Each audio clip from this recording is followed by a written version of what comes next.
لا تأسفن على غدر الزمان لطالما رقصت على جثث الأسود كلاب، ما قصدها تعلو على أسيادها، تبقى الأسود أسودا والكلاب كلاب. فنحن وإن جار الزمان لبرهة نبقى الكبار وغيرنا أقزام، ما ذنبنا إن كان يشعر أننا أرقى وأن مكانه الأقدام. السلام عليكم ورحمة الله وبركاته، معكم هشام محمد في فيديو جديد. مساء الورد والخير والفل عليكم يا رجالة. مساء الخير. مساء الخير. مساء النور. عزيزي المشاهد، لا صوت يعلو فوق صوت صورة محمد رمضان مع المغني اليهودي، وانا هنا جاي عشان احكي لك قصة الصورة دي وراها قصة كبيرة طويلة عريضة هنحكيها مع بعض. يلا بينا. محمد رمضان محمود حجازي هو ده الاسم الرباعي لمحمد رمضان. محمد رمضان اللي لاقى نجاح كبير جدا السنوات الماضية، قدم مجموعة من المسلسلات والأفلام ممكن أختصرهم لك في بساطة جدا جدا جدا. أفلامه عبارة عن أفلام البلطجي والرقاصة، الواد أبو عضلات اللي البنات هتموت فيه وبتحبه وطوب الأرض راح الشل عشان يتصور معاه صورة حتى. ومسلسلاته الشخص الغلبان المسكين اللي الدنيا جات عليه وحطت عليه خالص، واللي بيبدأ قصة كفاح لحد ما يبدأ يستعيد حقه ويوصل في النهاية. ادي مسلسلات وافلام محمد رمضان بمنتهى البساطه. محمد رمضان اللي نصب نفسه ملك على الفنانين بحكم الايرادات اللي بتحققها اعماله، تمام، واتجه للغناء، غناء المهرجانات اللي بيهز وسطه فيه واللي بيغني كلام حتى احنا مش فاهمينه، وبيدعي ان هو الملك وبيدعي ان هو نمبر 1. محمد رمضان ممكن نختصره او نقول عليه ان هو تجسيد حي للمثل اللي بيقول شبعة من بعد جوع. نسيت اصلك يا واطي، نسيت اصلك، نسيت بشمتك الوسخه المعفنه اللي مرمي عليها التراب قرح، نسيت شكلك اللي كان متغطي ورا الوساخه، ما كنتش عارف مين اللي ورا العفانه دي. انا اللي نظفتك. صح. بشمتك المعفنه وصندلك المخربع مرميين لسه تحت في اوضه الكلب. صح. يا كلب يا واطي يا ابن الكلب. وتبدأ قصتنا يا رجالة مع صورة محمد رمضان. محمد رمضان اتلقى دعوة من رجل الأعمال الإماراتي والمنتج الإماراتي رشيد الحبتور، اللي بعت له طيارة خاصة، تمام، تنقل محمد رمضان من القاهرة لدبي عشان يحضر الحفل ده ويغني فيه. الحفلة دي كانت معمولة علشان افتتاح فرع جديد لشركة الإنتاج لرجل الأعمال الإماراتي اللي قلت لكم عليه في تل أبيب، وحط تحت تل أبيب 100 سطر. كمان محمد رمضان عشان يحضر الحفل ده حصل على التأشيرة الذهبية الإماراتية. التأشيرة دي ليها كذا امتيازات بتجدد نفسها مع نفسها، يمكن دخول الإمارات بيها والخروج منها بمنتهى السهولة، وكذا امتياز تاني، ودي مش قصتنا. بالمناسبة يا اخوانا، محمد رمضان مش صورة واحدة اللي صورها. محمد رمضان صور 3 صور. الصورة الأولى كانت مع المغني الإسرائيلي واللي طوب الأرض شافها. المغني ده اسمه عمير آدم. عمير آدم ده أبوه عقيد في الجيش الإسرائيلي، أبوه عقيد في الجيش الإسرائيلي. كمان عمير كان مجند في فرقة تسمى فرقة العتاد الإسرائيلي، الفرقة دي في الجيش الإسرائيلي. عمير آدم مغني مشهور جدا في إسرائيل. وبالمناسبة ده الكلام ده ينفي ما قاله محمد رمضان تماما بأنه ما كانش يعرف أن اللي متصور معاه ده يهودي. أول حد يا أخوانا شير صورة محمد رمضان مع المغني الإسرائيلي هو ناشط إماراتي أو صحفي إماراتي اسمه حمد المرزوعي. حمد المرزوعي ده ناشط إماراتي من الناس اللي كانت بتدعم التطبيع مع إسرائيل. حمد المرزوعي دي ليه أكتر من تصريح مثير للجدل يأتي على رأس قائمة تصريحاته الغريبة جدا.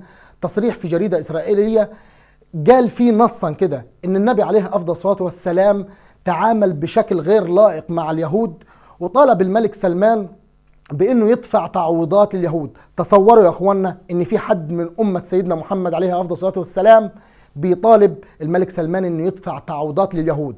لو اتكلمنا بنفس المنطق بتاعك يا حمد يا مرزوعي، الله يولع فيك ان شاء الله، تمام.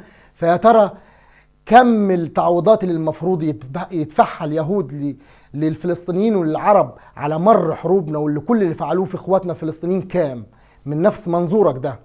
الصورة الثانية يا اخوانا في نفس الحفل اتخذت مع ممثل يهودي اسمه ضياء السبع، حيوان من حيوانات الصهاينة. والصورة الثالثة اتخذت مع لاعب كرة قدم يهودي.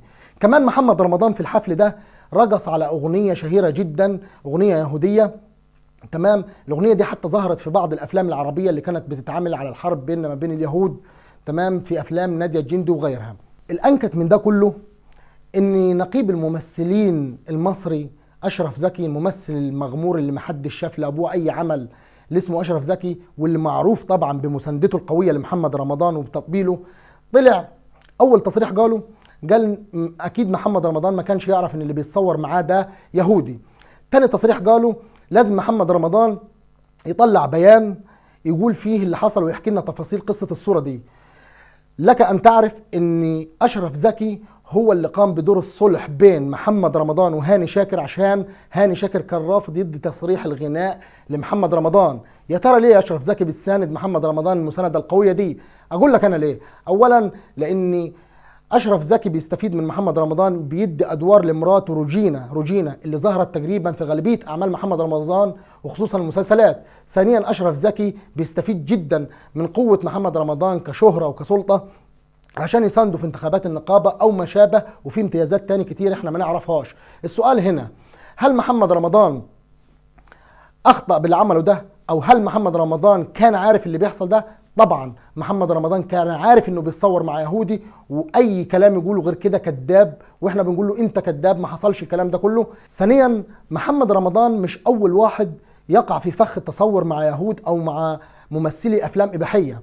محمد رمضان سبقه في المدمار ده. اولا صبر الرباعي اللي ظهرت له صوره على السوشيال ميديا كان متصور مع ضابط اسرائيلي، تمام، وقبله ده محمد ابو تريكه اللي ظهرت له صوره متصور مع مشجع اسرائيلي، لكن محمد ابو تريكه طلع واعتذر للناس وقال ان هو ما كانش يعرف ان ده اسرائيلي لانه فعلا ما كانش واضح، والناس تقبلت منه ده ثقه في محمد ابو تريكه وفي اخلاق محمد ابو تريكه ودفاعه عن القضيه الفلسطينيه. ومحمد ابو تريكه اهل ثقه والناس تقبلت منه ده فعلا. كذلك ملكة جمال لبنان، واللي تم مساءلتها قانونيا في لبنان لان الوضع كان شائك جدا جدا لما اتصورت مع في نفس حفل تكريم ملكات الجمال على مستوى العالم، اتصورت مع ملكة جمال اسرائيل وادعت ان هي ما كانتش تعرف، رغم ان الوشاح اللي هم بيبقوا لابسينه ده كان مكتوب عليه اسرائيل. وكمان مين تاني يا رجاله؟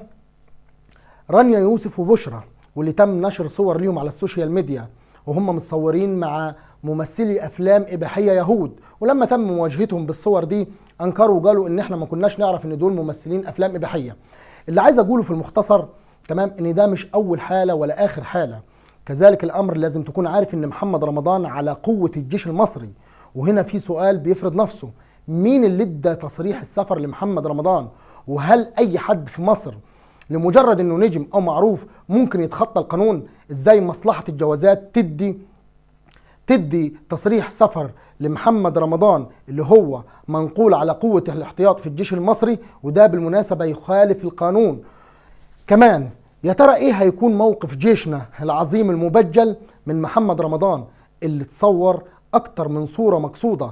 والكلام اللي قلته لكم بينفي تماما تصريحه على تويتر اللي قال فيه ان هو ما كانش يعرف ان اللي بيتصور معاه ده ممثل يهودي. لا يا محمد رمضان، انت كنت تعرف ان ده يهودي من الاصل من قبل ما تروح، لكن المقابل المادي البازغ اللي عطاه لك رجل الاعمال الاماراتي والتاشيره الذهبيه كل ده جه على هواك. يا ترى هيكون رد فعل قواتنا المسلحه او جيشنا او المسؤولين او القائمين على الامر في مصر مع الممثل محمد رمضان؟ هل يا ترى شعبيته ونجوميته هتشفع له، ولا هو القانون ما بيطبقش غير على الغلابه بس، ولا ايه بالظبط؟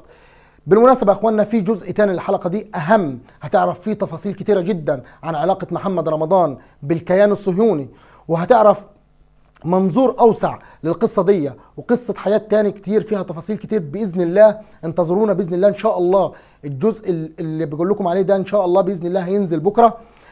لو عجبك الفيديو ما تبخلش عليا بلايك وشير واشتراك، مش هتخسر اي حاجة لو شيرت الفيديو ولو اشتركت في القناة.